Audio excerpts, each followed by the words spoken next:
Hi cousins. So I'm back for another video, and today is going to be a story time on how I was diagnosed with hyperthyroidism. Okay, so your thyroid is a little butterfly gland that lives in your neck, and it produces hormones. It does things such as control your temperature, your appetite, your weight, your heart rate, your metabolism, things like that. It's probably a whole lot more to it, and I'll put the description there. But basically, it can produce too much of the hormone, which is hyperthyroidism, or it can produce not enough, which is hypothyroidism. So I was diagnosed back in 2002, but rewind a year, 2001, before I was diagnosed. All I know is that I was so weak. I could not walk from the bedroom to the bathroom without feeling like I was going to pass out. Like my heart rate will go up to 150, 170 easily, like within 5 steps. I mean, it was literally, and it was like taking me out. I didn't have an appetite. I was losing weight so fast. I was already a thin person. You know, I had my daughter in 99, and I went in when I delivered her, I was weighing like 130 at 9 months. So I was already a small person. But I was losing so much weight at this time. I was going back and forth to the doctor, letting them know my symptoms and whatnot. And I had a ghetto doctor. You know, he was cool or whatnot, but I need you to do your job. So he was basically like giving me time off, like saying, okay, I'm going to give you a week off. I'm going to give you 2 weeks off or whatnot. Maybe for my body to recuperate, because all of the blood work and everything is saying everything is fine. Everything is normal. I'm like, but every time I go to work, I just feel like I'm going to pass out, like I can't make it.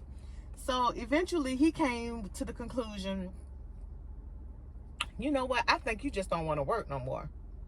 So I'm like, maybe it is. I was working at Walgreens at the time. It wasn't the best favorable job, but I was young. I was had my daughter in 99, which I was like 21, 22, 23. So I was 23 years old. I really didn't want to work at Walgreens, but I didn't really want to work. I don't know. You know, I was young. I probably didn't want to work anyway. So he was like, you know, it's probably a psychological thing. You just don't want to work. So I was like, maybe it is. I don't know. So now y'all saying I'm crazy. They done gave me Prilosec to say it was like stomach ulcers and whatnot. I'm taking the medicine. This was before I was a nurse. So I'm taking the medicine. Ain't nothing working. But I did notice that when I was home, I felt better. It wasn't until I went to work. So it triggered in my mind too, well, maybe I don't want to work. Maybe it's something at the job that's making me sick. I don't know. But I didn't realize that I was resting and laying down when I was at home versus at work. I was working. I was up on my feet. So that's why I felt better when I was home. So this goes on for a year. And like I said, I was losing so much weight. Every time I went to the doctor, I had lost another 5 pounds, 10 pounds. I was down to 85 pounds. So I know if an old classmate saw me, they thought I was on that shit, or either they thought I had that shit. Hell, if it wasn't for a pity, if I wasn't getting the blood work and stuff done, I would have been worried myself. But I know I wasn't smoking no crack, no cocaine or nothing. But I wouldn't have been able to convince nobody in the outside world. People at church, my pastor praying for me. My pastor's wife, she thinking I'm depressed because I had just had Keandra. Keandra was 2 at the time. I don't know, maybe she thought I had postpartum or something. So she's like making play dates for her daughter and my daughter just to get me out the house. Y'all, my hair looked like a hot mess. I didn't have any energy. Yeah, I could not even carry a 12-pack of soda from the car to the house. Like, that was just too much. a case of water was definitely out of the question. I mean, I felt like I was dying. So I kept going back and forth to the doctor. I'm like, this is not normal. They keep telling me everything is normal. And I'm like, this is not normal. So one time they sent me to the hospital, or maybe I went to the emergency room. I don't know. And I had already made it up in my mind. I was like, I'm not leaving here until they tell me what's wrong. Because at this point, I'm feeling like I'm young. I just had a daughter. And they don't want to tell me that I'm dying. Because I know I'm dying. Because there's no way that the feeling that I'm having, like I said, my heart, I will take a shower leaning on the wall just to wash off. Because I had no energy. I didn't have any appetite. The only thing that I could keep down was Boost, vanilla Boost, and I had to mix it with regular milk because it was so sweet. I had to mix it with regular milk, and I would drink that, and that's how I was getting my nutrition, because anything else I couldn't keep down. And it really got to me because I was vomiting all the time. And my daughter, who was 2 at the time, she started to mimic me. She wasn't actually vomiting, but she would come over to the toilet stool and do what I was doing. And I was like, no, baby, this is not a good thing. You don't want to do this. So this went on for a year, y'all. A year of me losing my weight, not having any energy, heart palpitations, just feeling, like I said, like I thought I was dying, and they just didn't want to tell me. So one day, I was in the mirror doing something, and I was looking at my neck, and it looked like it was a little swollen. So I was like, my neck looks swollen or whatnot. It's not swollen now, but I was like, my neck looks swollen. So I went to my brother. So I was like, hey, Vince, do my neck look swollen? He was like, no, it's all in your mind. So I was like, here go another mind thing. Maybe I am crazy as hell. I don't know. So I went to my mama. I was like, Mom, my neck looks swollen. She looked at me 2 seconds. She was like, girl, you got thyroids. So I was like, thyroids? She was like, your grandma got that. Go to your doctor and tell them to check your thyroid levels. Girl, I made that appointment so quick. The next week, man, talking about, I don't know what happened. Thyroid is normally one of the first things I check for. So I'm looking at the calendar. Meanwhile, this is a year later that I've been coming to you, telling you all these symptoms that I'm having. And this is one of the first things you normally check for. You really dropped the ball on that one. Doctor, I ain't going to say your name. He probably dead now because he was kind of old. I don't know. But anyway, he was like, you feel like this, don't you? And he telling me my symptoms. He said, and this happens to you too, don't it? And I'm like, I've been telling you that, yes, this is what's happening. He talking about, girl. He's like, let me go ahead and set you up with the endocrinologist before you fade away. Because, see, all your weight is just going away. He said, I'm going to put you out of work for 6 months. I was like, oh, yes, thank you, Jesus. Because I really didn't want to work. I ain't even listening to the diagnosis or whatnot. All I know is I'm about to be off work for 6 months. What? Okay. And I get my little short-term disability, long-term disability, whatever. I'm like, oh, child, thank you, Lord. So I go to the endocrinologist. They do these scans and whatnot. And they were like, yeah, you have hyperthyroidism, which means that it produces too much of the hormone. Okay. So they was like, to correct it, you can either have surgery, which means you're going to have the thyroid removed. You can try this radioactive iodine pill, which will shrink the thyroid. The goal is for it to shrink the thyroid. But either way, you will become hypothyroid. You would have hypothyroidism at that time, which means you won't produce enough. And you would have to take a medication every day for the rest of your life. First of all, y'all already know that I can't swallow pills. So I'm like, oh, Lord. I was like, so either my choices is to live like this.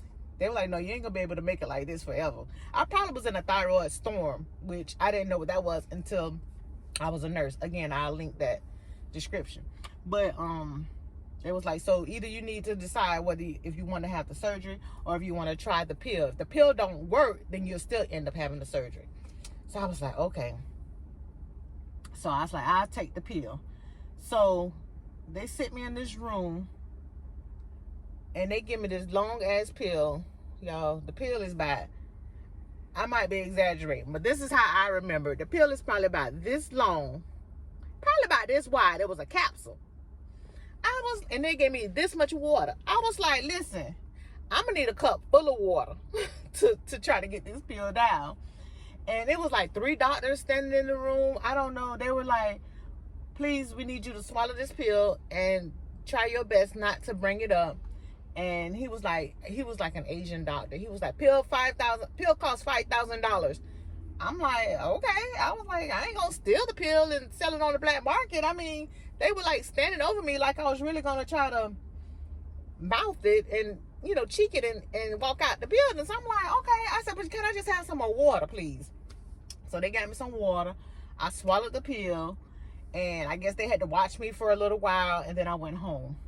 So when I went home, I had to be 2 days in isolation because it was a radioactive pill. So I couldn't be around my daughter, like kissing on her. So she basically didn't even know I was there. I was in another room, and I just stayed in the room for the 2 days. I only came out to use the bathroom, but she didn't even know I was in the room.